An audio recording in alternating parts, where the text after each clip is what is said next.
Welcome, listeners, to another episode of Listen, Learn, and Love, hosted by Richard Osler. This is the third episode we've done this week, and the third episode with my hoarse voice. So sorry about that, listeners, but you're here to hear our guests. And our guest on today's podcast, this will be a content we've never covered before.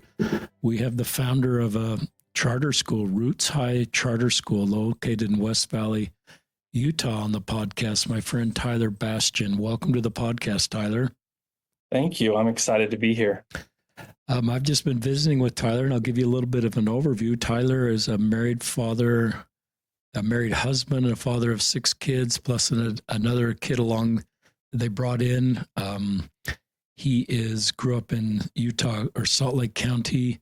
He started Roots High Charter School in 2015, so they're about 9 years old. And they're a charter school on a farm. And he started this school really out of love for people and recognizing some kids kind of fall through the cracks and need a different academic experience. And it's just a very unique experience at the high school level. I believe it's 9 through 12. They have about 50 or 60 that graduate a year. And it's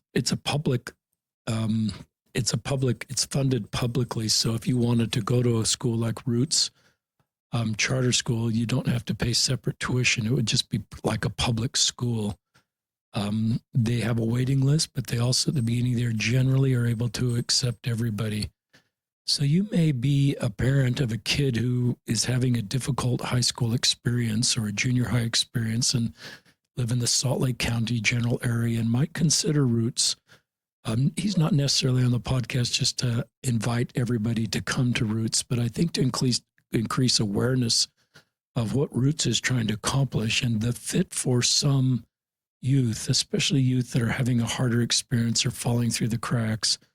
A lot of content on this podcast is LGBTQ focused. So Tyler will probably talk about there's LGBTQ students at Roots and how they're trying to help everybody feel welcome.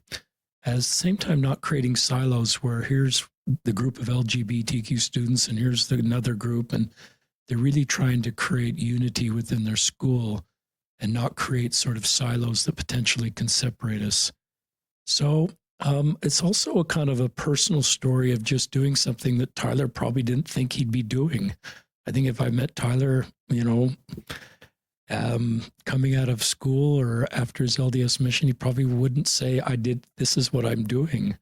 So I think there's kind of a personal story that often we embark on careers that are different than what we originally planned. And maybe that part of the story is also helpful to you if you're younger and haven't quite figured out your career and have had some twists and turns and done some things. And that's kind of part of Tyler's story, I think, to be the founder, now the director of Roots High Charter School. So with that, I'm just going to let Tyler introduce this high school to you and their mission and their goals. And you could be thinking about if this would be a good school for somebody you know, or you could share this podcast with somebody who's maybe looking for a different academic experience that's a little bit more supportive of them. Or it might just help you as you're trying to figure out your career and things you're trying to do. So with that, I'll turn it to Tyler Bastian. Thank you, Richard. You've got a good memory. I was impressed that you know so much about Root. You are an expert already. You brought up some stuff that I'd love to touch on, kind of as I tell my story. I have pretty bad ADHD in high school. For me, I come from a home. I grew up in a home that was incredibly loving, but I would say all of my trauma, really was tied to my experience in school. It was hard. I grew up in a time, I graduated in 95. And so it was a time where I don't think people really understood, I was labeled a troublemaker, and really I was not a troublemaker at all. I was somebody who was trying my best to pay attention, and just felt like I couldn't often. And I think that shaped a lot of what the experiences that I'm trying to create here at Roots. I served a mission in Honduras, and in my mission, I met a man that taught me something about picking my problems. And he had polio, and he said that when he was diagnosed with polio, he didn't want polio to be his defining problem in life. he wanted it to be a helicopter that he was building, which just sounds crazy. And in the early 2000s, I went back to my mission and filmed a documentary about him. And that idea of picking my problems really is kind of what shaped me. They say that your brain doesn't fully develop, males often until they're 26. Mine didn't even come close to it until it was like a light switch when I was 26. And at 26 is when I started getting ready to really teach. And I prepared and sold a business, taught LDS seminary for a little bit, and I liked it. But to be honest, I remember one day I went to an assembly at the school I was teaching at, and I saw like purple-haired kids and all of these kids, and I was like, man, I would love to get to know those kids. Like I want those kids in my class. And I quit teaching seminary and I started teaching at a public school. I taught documentary filmmaking, and I loved it, but I realized like these kids can YouTube and they can learn to make films, and that wasn't the problem that I wanted to attack it or pick. And so the problem I picked was teaching character development. My class was about, when parents ask what's your class about, I really said it's about anger management. It's about learning to control yourself. It's about finding hope. It's about relationships. And I wrote a curriculum mostly based on a book called The Bonds That Make Us Free by Terry Warner, and a book called Anatomy of Peace that's also basically based on those. And using that curriculum, I saw like amazing success. I started seeing kids' lives change. I would have parents that said, hey, like I have a relationship with my kid now. And I also realized that some of the naughtiest kids at this school that were making some of the craziest choices, they were the ones that were filling my classroom, the ones that I wanted. And so seeing that a kid that may be labeled as bad or labeled as naughty or labeled as, fill in the blank, was hungry to know, like, how do I get the life that I want? Like they wanted to learn how to be human, really. And so with that, I started the concept or the idea of trying to create a school that really focused on helping kids develop positive and healthy character. And that's kind of was what started Roots. We picked the farm because I also feel that kids don't spend enough time outside. Kids aren't experiencing real life the way that I want them to and the way I want to in my life. And a farm is an amazing thing to really experience that. If a kid sees something grow, sees something be born, sees those real processes, it opens up something to their level of curiosity, but then also their level of empathy and love. And that can translate then into their relationships off the farm. And so the farm is really pivotal. I started Roots. You kind of mentioned in the intro, you say brave, I say probably not smart. I had no business starting a school. In my first couple of years, I say I was punch drunk, and I think that's probably accurate, of just kind of in a daze, not knowing what to do. I don't get emotional, but it was at that point really that I shifted, and I was like, yeah, it's a public school, but I'm going to make sure everything I do is in line with my Savior, with my Savior, Jesus Christ. And that was a shift for me, really, to be like, it's a job, but these are kids, and they're not my kids. They're my Father in Heaven's kids.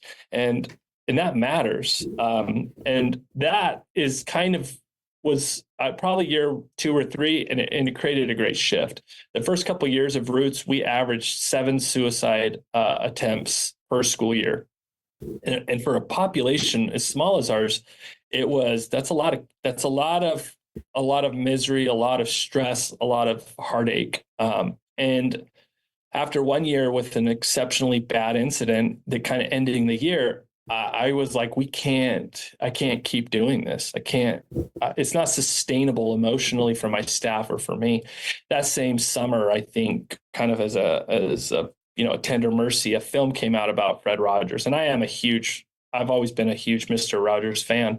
And that documentary reminded me of a number that Fred had, and it was 143. Fred Rogers maintained the weight of 143 pounds for most of his adult life, and Fred would say it takes one letter to say I, four letters to say love, and three letters to say you. And I think in that moment, hearing that number, I knew like that's the answer to some of these things that are really negatively affecting the community here at Roots. And so that summer we went through the school and we spray painted. We changed it. We didn't put 143. We put 243, which means we love you. And we spray painted it everywhere in the school. There's not a place in Roots that you can't see that number. And we started the school year, and we didn't tell the kids what it meant, and we let it build up and kind of build up some curiosity. They started making up things that it meant that were not appropriate. And so I was like, oh, we need to let them, I think we had to move the assembly like 2 weeks sooner, because I'm like, one of these nasty things that they're saying is going to stick. And then culturally, that's what that number is going to mean. And so we announced it, and it was amazing to see the shift almost immediately. Kids were surrounded with a number that meant that they were loved, and the visuals of it and completely transformed our community. That year, I was walking through the Commons and my phone rang, and they said, "This is a suicide hotline. You have a student who is in crisis." And I'd never received a call like that. And it was, to be honest, it was terrifying. The person on the other end walked me to the student that was in crisis, and I was able to say to the person, I have the student. She's safe, and we got her the help she needed, and she returned back to Roots. I think it was about a month, and she said, "Can I talk at graduation?" And I was like, "Oh, yeah, you can." And in graduation, she said, in her speech, she said, "In the lowest point in my life, I looked up and I saw 243, and I knew that I was safe, and I knew I could get help." And she did. And that story kind of it's important to me. But that same year, or maybe the next year, I think it was actually the next school year, I was breaking up an altercation with two friends. And one of the girl, I was holding one, the girl across the way tries to spit on the individual that I'm holding, and the spit hits me in the face. And I'm just like, oh, this is a bad day. I can't let go. So I feel it, and I feel it, rolling down my face. And I'm like, what is going on? And we were able to get everything calmed. And I was speaking to this child, and I said, "You spit during the fight?" And she's like, "Yep, I did." I said, "I want you to know that you didn't hit your friend, you hit me." And the girl just broke down. She knew, and she knew all of us loved her. And the idea that happened, and that it hit an adult that she knew cared about her. And I looked at her and through her tears, and I said, "Do you know any other way to solve problems other than fighting?" And she just started crying even harder. She says, "I don't." I said, "Do you want to?" And she said, I do. And it shifted that conversation. And that shift was because of love, really. It was because that student, and when we don't do that enough in our communities. Fast forward 2 weeks from that story, I had another altercation. They come in threes. This was the third one. And it was bad. And I'm walking through after, as a principal, you have to pretend, you have these really stressful moments, but then you have to pretend like you're great, right? You don't want kids to know. And so I'm trying to pretend that I'm okay, and I'm not. And the same girl that had accidentally spit on me was walking through the hall, and she said, "Are you okay?" And I said, "Yeah, I'm okay." And she looks at me and she says, "I don't think you are." And immediately I felt the sincerity and the love. And I was like, I said, I'm not okay. And I was open with her. I said, we love you guys so much, and to have you guys hurt each other, it's so difficult. And she said, "You know that we love you." She said 243 to me. And in that moment, I realized how much I needed to be in an environment that had 243 everywhere. I didn't start it for me. I started it for the kids, but it's transformed me more than are equally as much. And that's kind of it's become my problem in life, is how do you create communities that love unconditionally? How do you drop the bar, not lowering the bar, but getting rid of it, drop it, get rid of a bar, get rid of those things, and let people know, that they're loved no matter what. I get parents mad at me sometimes, but I'll tell a kid that's exceptionally struggling in school, I'll say, hey, buddy, D means done. D stands for done. And they'll look at me, and the hope that they get. And that's kind of a metaphor for what we do in a lot of our communities. We walk around and we think, everyone thinks I need to be an A student. I need to be an A member of the church. I need to be an A neighbor. And we fall short. We're C's or D's or F's. And a lot of times we just adopt that, like, no, I'm a failing student. And that becomes our rally call. So for me, D means done shows that, like, we just need to get to a place where everybody feels like I can do that. And the fascinating thing over the last, 15, 20 years of being in education is when I tell a kid D means done, they never get D's, they get C's, they get B's. But as long as our communities are holding people to that ideal and saying to be what you need to be a part of this community, you need to be this, you need to be an A, you need to be, we're going to continue to have people that fall through the cracks.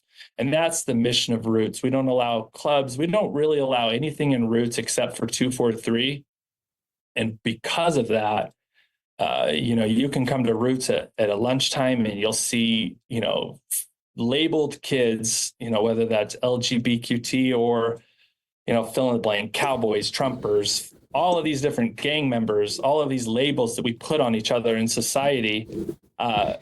You see them sitting at a table eating together with a staff member or with an adult that they know loves them. And that's what my dream is. And that's what Roots has become for me, is a place where, regardless of your grades, you come and you can be a participant and a benefit from that loving or that 243 environment.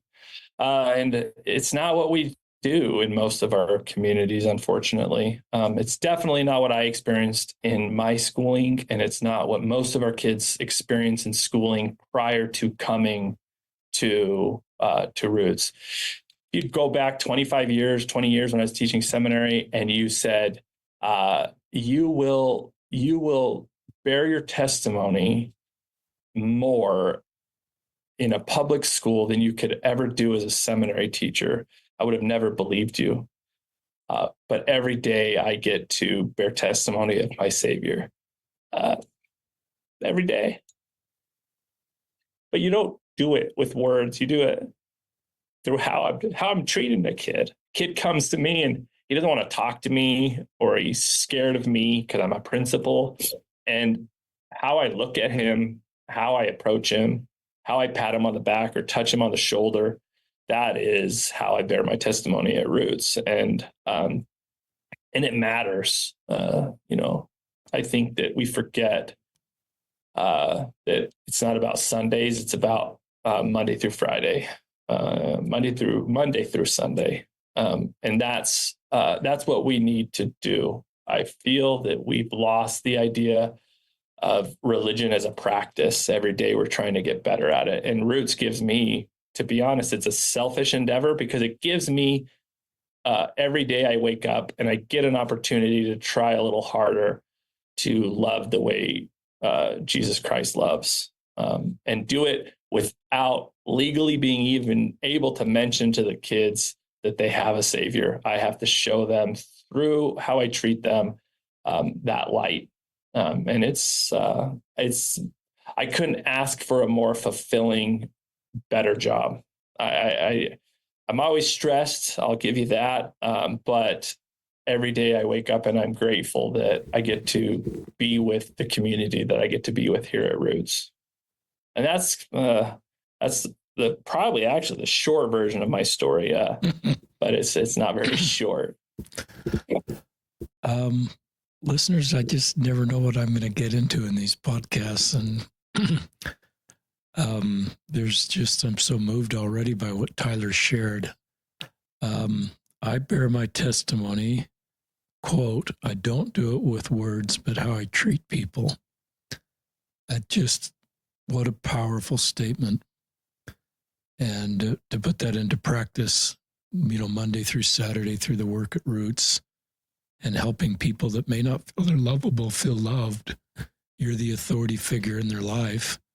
And for you, the authority figure in their life, at least during school, to communicate that really helps them feel better about themselves and helps them treat other people better. So much of religion for me, listeners, is one of my institute teachers, and I don't want to get too sidetracked on my story, used to talk about faith as a statement of how you treat people. If we had talked about faith in the first century of Christ during his ministry, instead of listing all these differences and beliefs that really started after the Nicene Creed, if we just talked about during Christ's day what faith is, I think he says it's a statement of how we treat others, because Christ's mission was so much about that. And faith now has become sort of a statement of belief and how our beliefs differ from other people. And I'm not critical of that, but I love what Tyler just said is, I don't do it with words, but how I treat people. And so much of my baptism covenants are, bringing other people with me and how I treat people.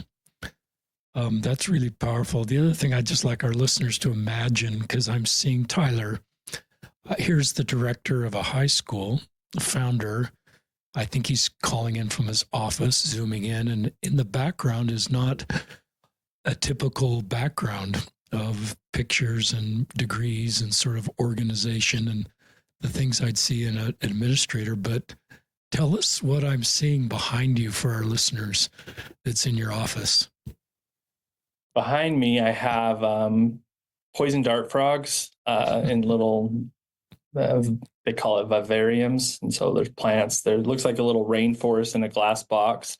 In my office, I also have, I've always had a black widow. And right now I have 3 because kids keep bringing me black widows that they find at the farm or at their house. Are they like in jars or just crawling around? They're in, no, they're in containers. And people often ask, like, why do you have black widows? And I said, one of my number one goals is to get kids over fear. We don't use fear. There's no fear at Roots. I don't allow fear-based rules, fear-based motivation. And the black widow kind of reminds me of that, but also a kid that's terrified of a black widow can sit and look at this wonderful creation of God and be like, that's not scary. And I'm like, yeah, what else do you see in life, that you think is scary, that when you actually are able to observe it and you let curiosity replace fear, what else do you think might not be scary? And oftentimes my goal is really to get them to see that there's no such thing as there's no such thing as a scary human being. We're brothers and sisters. And I do that through a black widow, through poison dart frogs, and through creating, my goal is to have stuff in my office that kids want to see. There's also a beehive behind me, and it's called an observation hive. In the spring, it's full of bees, and they can go in and through glass, they can see the bees do their thing. And so for me, this is a conference room. A lot of my stuff's in here, but when kids say, where's your office? I'd say, I don't have an office. There's a conference room that's your conference room too, but I don't have an office. And that's part of, for me, that's been, I want to take away everything that impedes them from seeing me as an equal to them. I'm not a superior. I'm an equal. I'm a mentor. I'm a guide. And the only thing that makes me a guide is I've been on this planet a little bit longer than them. And so if I can create, I can be that flashlight on the dark trail for them. But you can't do that if you're using fear. And so a lot of stuff in here is in this conference room is somebody's scared of it, and but they can come and they can experience it and see it and realize that fear is unnecessary. I'm just thinking of kids for the first time walk and meet you in that conference room, and just the animals there, and just how that may help them just feel more safe. around you and in the school and what you're doing. I love that you've got these no labels, but you also have a lot of diversity. So it's not like you just have cowboy kids that grew up on the farm and are used to the farm. You've got, I think you mentioned several groups of kids. We talk a lot about LGBTQ kids. Just circle back to that. I don't think you're doing anything intentionally to help LGBTQ kids feel more welcome than anybody else, but you've created a culture where everybody just feels welcome. So if a parent's listening that maybe has had an LGBT kid that's really had a difficult experience in the academic space, just what would you say to them that just would help them know that this potentially might be a much better experience for their LGBTQ kid? And I think part of it is you're very familiar with the space, as we talked ahead of time, and are very comfortable. You have proximity to LGBTQ youth, and so. But anyway, go ahead. I'm going to tell a quick story if you're okay with that. I had a years ago, a woman came in and was trying to look at the school for their grandson, and I had a student who's transgender would give a tour that no matter who he gave this tour to, that person would come to Roots, right? And this, I thought this would be perfect, and so I have him give the tour, and the woman comes back and she says, without knowing that the student that just gave her the tour was transgender, she says, I was awesome. I love this place. I just have one question. She said, my granddaughter thinks she's a he, and you won't honor that here, will you? And it was, to say it was an awkward situation to find myself in is an understatement. I'm standing next to a student that I love, being confronted with there's a legal component to it of what I'm supposed to say. There's all of these little things. And I do believe it was the spirit, but immediately I said, I actually don't care if your kid wants to be called purple. I'll call your kid whatever your kid wants. My goal is to love them and to get them to graduate. I said, so if you want him to graduate, bring him here and he'll graduate. I said, if you're looking for a place to get involved in some of these harder disputes in your family, this is not going to be the place for you. And she looked at me and she said, okay. And he enrolled in Roots, he graduated. And that's really, for me, that's the goal. I don't look at any of our kids and think he or she is this, they're that.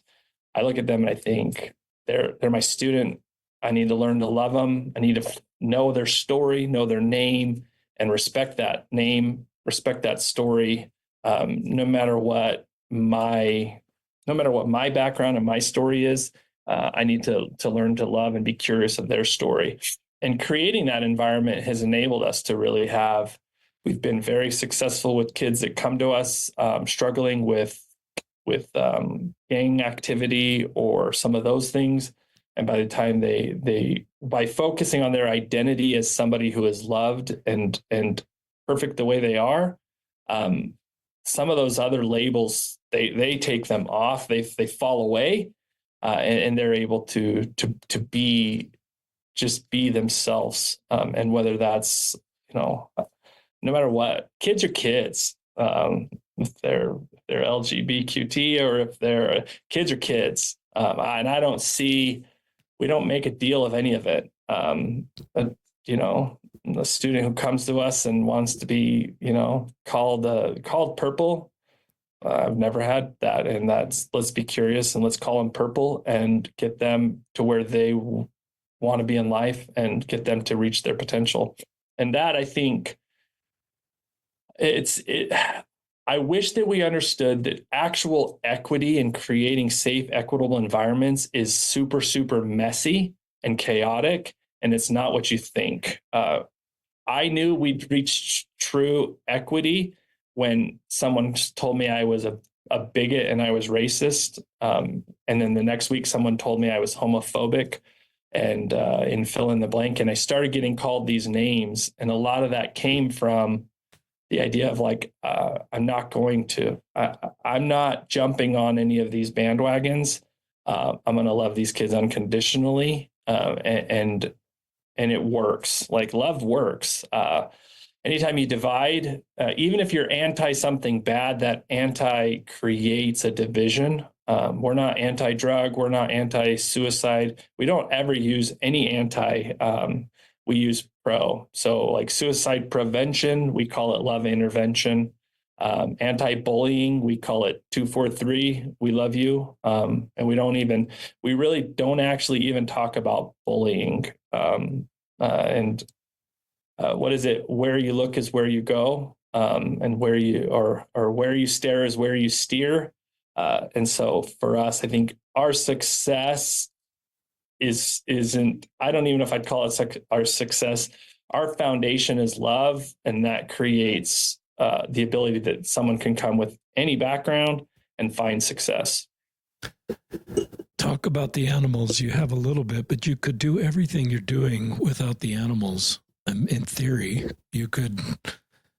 So the animals are obviously part of the reason this school exists and the reason that students are doing well. Just talk, directly to the animal element of this equation and how it helps accomplish what you're trying to accomplish. I'll tell you, there's two versions of that story. The first one is my wife's. When I was little, I remember I was probably in a fifth or sixth grade, and someone said, "What do you want to do when you grow up?" And I said, "I want to own a zoo." And the teacher's probably well-intentioned, but said, "You can't own a zoo. Like nobody owns zoos." And I was heartbroken because I love animals. I love being around nature. And so my wife thinks that the only reason we have a farm is because I want to own a zoo. There's probably some truth to that. That's probably why I have dart frogs behind me. But for me, really, the animals create a situation where, especially a student who comes to us and has, severe trauma from being judged, a donkey doesn't judge. An alpaca, a llama, the pigs, the sheep, the goats, none of those animals, they're not judging that student by what they felt they've been judged by. And some of the students who most of the humans they interact with find them incredibly difficult, the animals will approach them and not find them difficult at all. And that for me is a farm gives a kid who's never experienced success and may never experience success in a math classroom or in an academic setting. They find success over there. I remember once there was a kid that could dig, and all the kids in school are like, "Man, you should see this kid dig with a shovel." And I remember thinking, this kid, has been straight F's since kindergarten with grades wise and struggles academically. And now he's known as like the most successful digger on the planet or at Roots. And it warmed my heart to know like that farm had given this kid a taste of success that he'd never really experienced and a sense of purpose and belonging. Even if that purpose was I can dig a hole faster than anybody else, our community gave that to him and recognized him for that. And that's for me, the magic of the farm, the magic of the animals. We have about 25 to 30% of our students are special ed, and a lot of them, again, school is trauma for them, and the farm becomes a safe place, and then they find their safe place at the farm, and then they recognize that the school has that safety as well, and getting them over that. I call it educational trauma. Is the farm helps with that, helps bridge. It's fascinating, and I've just never met a school situation where farm animals were involved in the academic experience. And you talked about this person and you used the phrase purpose and belonging. And I think it was his ability to dig ditches and how that was a valued skill in your community and is a valued skill.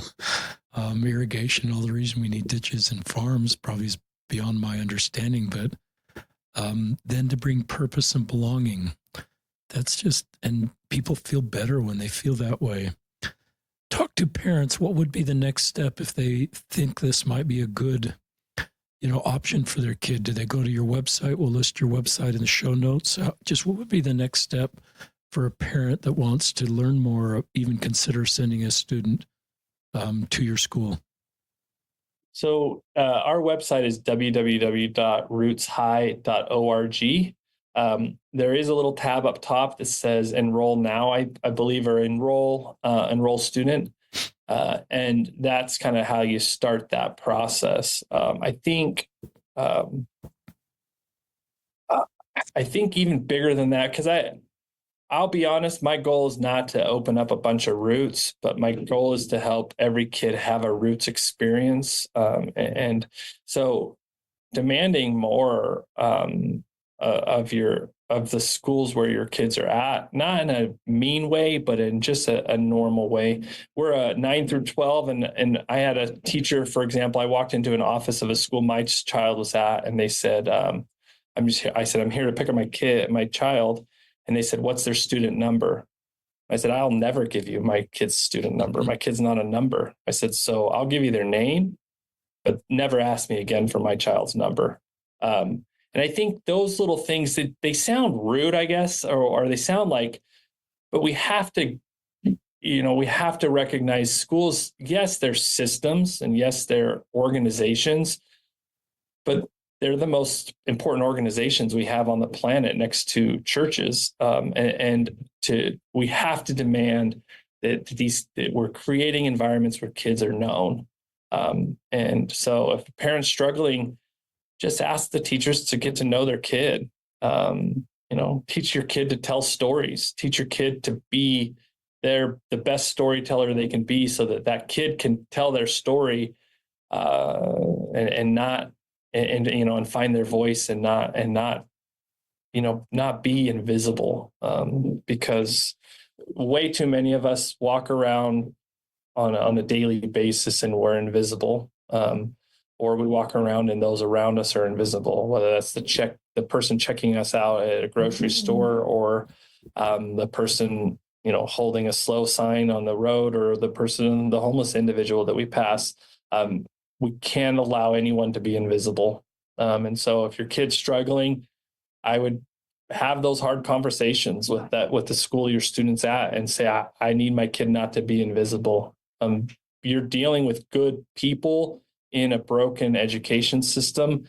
And if we can trigger each other's hearts, usually we can make change in organizations without everyone running and trying to get into a school of 200 kids. It breaks my heart.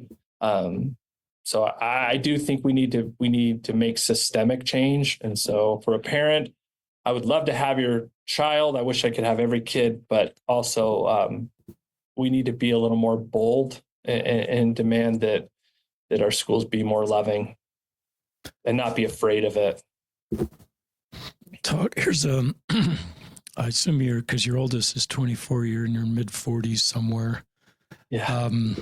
Talk to your younger self as you're just starting your career, because you're obviously doing something I think that you didn't realize you'd be doing at 21, founding a charter school and sitting in this office. You look like you're in a farmer's vest and got a hat on. You don't look like a typical school administrator, and you obviously love what you're doing. But I want you to talk to your younger self and give your younger self career advice. And this is you just talking to younger people that, some people just know exactly what they're going to do, and there's like complete clarity. And there's the majority, I think, that just have, Elder Bednar talks about fog, and all you can see is the next step you're going to take, and you take it and gradually things work out. But I think more people are in the second boat, where there's just a lot of fog around their career. There's a lot of options, a lot of things they enjoy. So if you're okay with that, just talk to younger people or your younger self. Yeah. And I think the number one thing probably because I'm high anxiety, high stress always, and I have been my whole life. I think I had started getting ulcers when I was in high school. And it's just be patient. There is no race. There is no race. There is no test. We're not racing each other. We're not testing each other. This life is, when it says test, it's not talking about an exam, right? This life is not an exam that you can pass or fail. It's an experience. And I think that I love that analogy of fog, but I think the fog is less of a problem. The bigger problem is, what lighthouse are we trying to get to, or what lighthouse are we focusing on? And too many of us, especially young, is that lighthouse actually is financial or worldly success. And that will never get us through any fog, because to get through that fog, it really is, it's luck, and it's oftentimes it's more out of our hands than I think we pretend.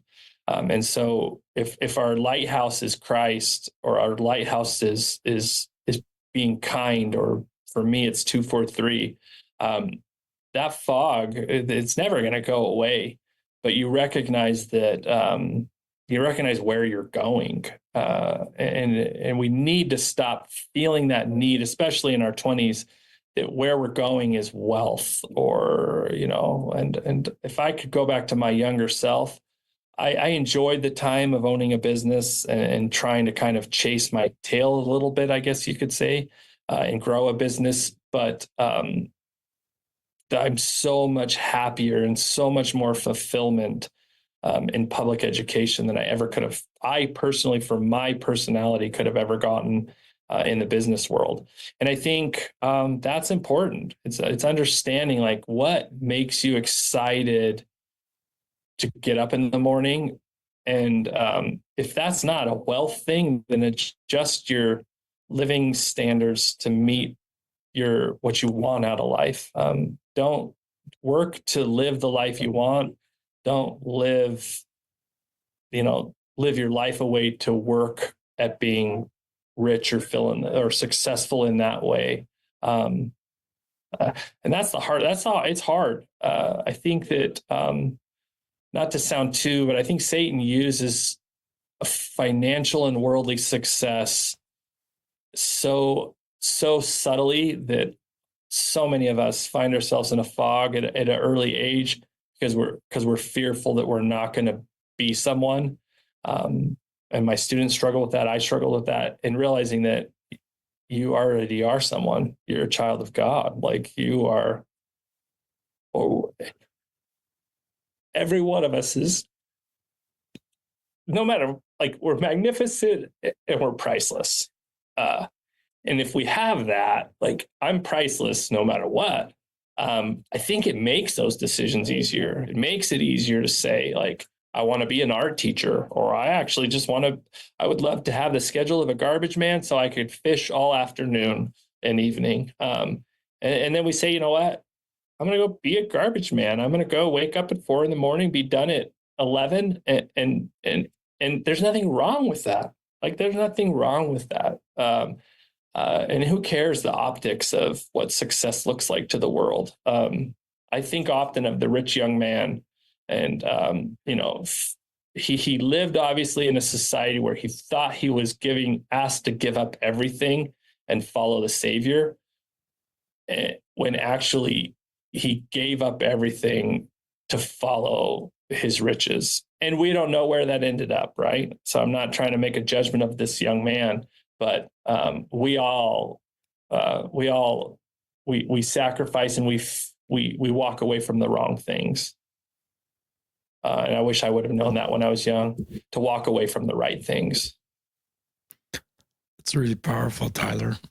It's not theoretical with you. It's your lived experience, and I think that's just helpful advice. I love the words that you're magnificent and you're precious now, and I just believe that that's not an earned thing. That's just, as Tyler so clearly communicated, that's how we should all feel about ourselves. And I also love your no fear mantra. I don't think a correct interpretation of the gospel of Jesus Christ to me brings peace and hope, and not fear of other people, and not fear of the future. And we can have fact-based discussion about threats to us, and keep ourselves safe. But fear, I think, I love your focus on no fear. way earlier in the podcast, and I think you've kind of answered this, but it kind of jumped out to me. You said, I want to teach the kids with purple hair. Tell us why you want to teach the kids with purple hair. I just, and maybe it's you want to be with the kids with purple hair and understand them, but go ahead. I do. I mean, I love the authentic. I love seeing teenagers who are just, they're so far out there, and they just don't know it. When I taught seminary, I thought the majority of those kids would have had purple hair too. They're teenagers, but they were afraid. They were fearful. They had parents. They had things that they thought they needed to do and be. And I'm not saying that those kids they're great kids, right? But there was something about seeing a kid or hearing a kid use language that I don't use that it sounds weird, but it kind of keeps my boat afloat to where I'm like, I can tell by the way you act that you've had a different life experience than mine. And that's where I want to learn. That's what I want to be curious about is what does it feel like to be you? And when I taught seminary, I kind of knew, right? I was that kid that if I could have had dreadlocks when I was a young kid, I would have had dreads. And my parents were like, no way, right? And I don't know if I didn't benefit. I'll be honest with you. I didn't benefit from that. I didn't benefit from some of those standards because I didn't do them because I wanted to do them. I didn't keep my hair short and do those things because I wanted to do them. I did them because I thought I had to and I was fearful.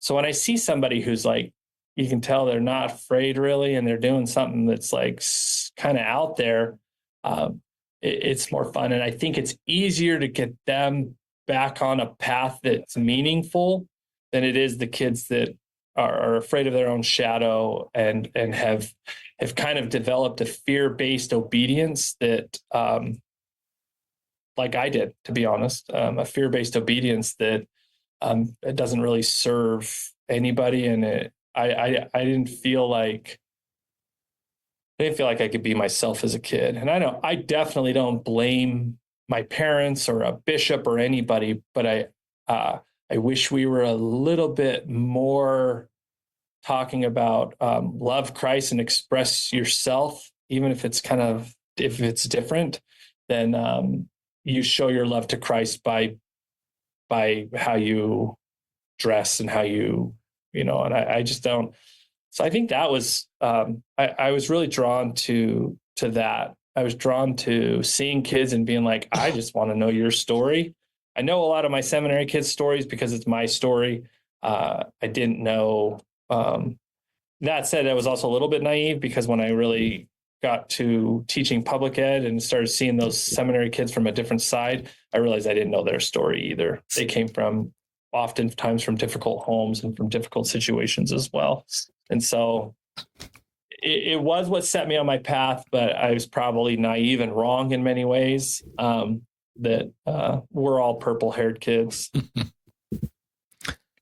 Thank you, Tyler Bastian. It's been great to have you on the podcast and just the principles you teach to help us better love and support each other. And I think so much about my covenant path is not just me working out my salvation to get back to God in this kind of individual silo, but I think the covenant path for me, to use LDS language, is what I'm doing to help others.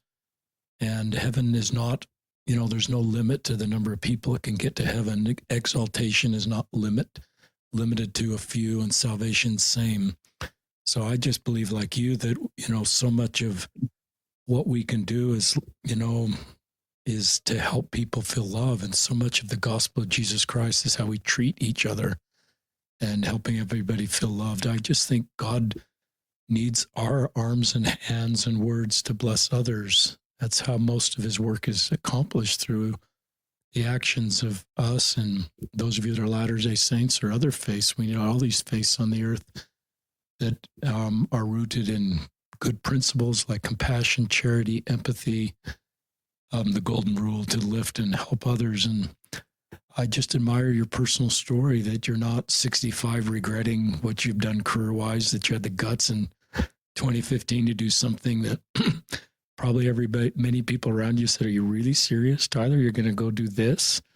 I've never heard of a charter school on a farm, and just all the logistics to make that possible. And I think that creates vision for all of us. So what can we do, either literally like you've done, or even without changing a career, what we can do to be more kind to other people and help people feel loved. Because I think that's just so much of the core of world religions and the LDS faith.